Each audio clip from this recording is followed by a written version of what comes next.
at yung maximum ay 3,000. Kaya pindutin lang po natin kung ano po yung cashable natin. So nasa 1k. Pagkatapos sabi dito payment upon reaching the amount, no other condition. Then dito po ay mag-input lang po tayo ng Gcash dito. Disclaimer: the information provided by the speaker or presenter of this video or platform is for information purposes only and not to promote. All information is provided in good faith. However, we make no representation or warranty of any kind expressed or implied regarding the accuracy, legitimacy, adequacy, validity, reliability, availability, or completeness of this information.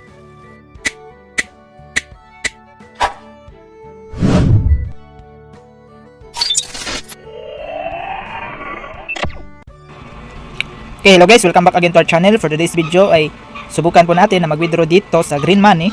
Dahil meron na po tayong 1,883.05 pesos dito.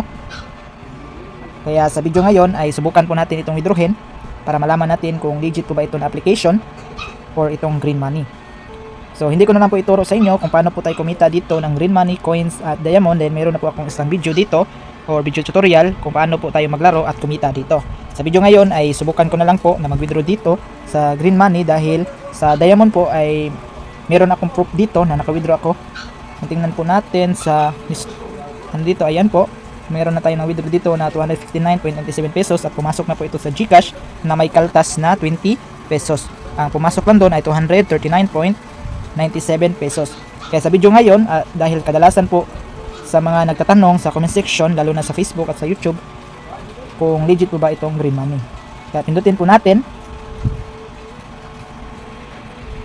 Okay, ayan po, makikita po natin dito yung pira ko ay nasa 1,080 pesos. So kung pinutin po, kung makikita po natin dito yung current withdrawal ko dito na rate ay nasa 100% na po siya. Kung pinutin po natin ang increase, ayan po. So dito po ako sa method 1 na dahil sabi dito you can increase your exchange rate by any of the following methods. So ang napuno ko na dito ay yung method 1. So any of the following, kaya depende lang po sa atin kung sa method 1 or sa method 2 po tayo. Dito sa method 2 ay sa paglalaro po ito kung ilan po yung makukuha natin ng mga coins or maipon. Kung makaipon po tayo ng 50 million ay nasa ang rate po natin ay maging 10%. So kung umabot ng 1 billion yung coins natin ay maging 100% na po yung exchange rate. Pero dito ay sa method 1 ay ano po ito sa o related po ito sa invites. So itong 1,885 na or 800 na medals dito ay kung maabot niyo ang 800 ay maging automatic po or immediately ay maging 100% na po yung ano natin, yung exchange rate. So ang 800 ay hindi po ito hindi po ito 800 invites dahil ang invites ko lang po dito, kung ipakita ko po sa inyo, punta na po tayo sa helper. Ayan po, yung friend rewarded ko lang ay nasa 241 plus. So hindi po 800 invites ang kailangan dito, maybe mga 200 plus or 200 po ang invites na kailangan para ma-unlock po natin ang method 1 dito. So akala ko, dahil sa previous tutorial ko, akala ko 800 invites ang kailangan na mapuno natin ito. So ayan, subukan na po natin na mag-withdraw. So makikita po natin na ang minimum amount dito ay 1,000 at yung maximum ay 3,000. Kaya pindutin lang po natin kung ano po yung cashable natin. So nasa 1k.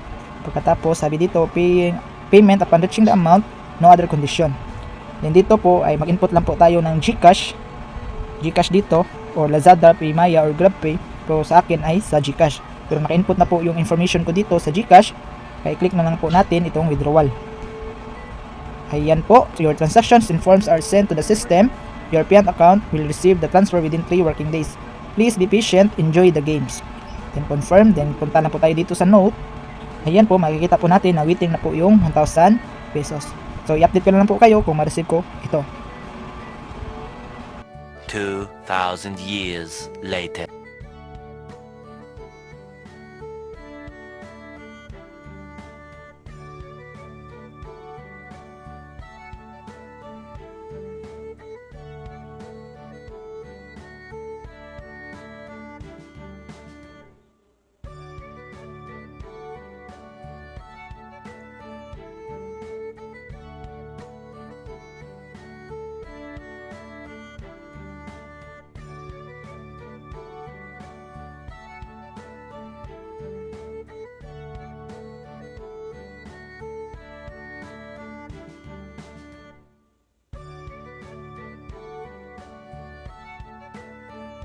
visit us my YouTube channel, Juni Agatano, and click subscribe and notification bell to keep you updated on my videos.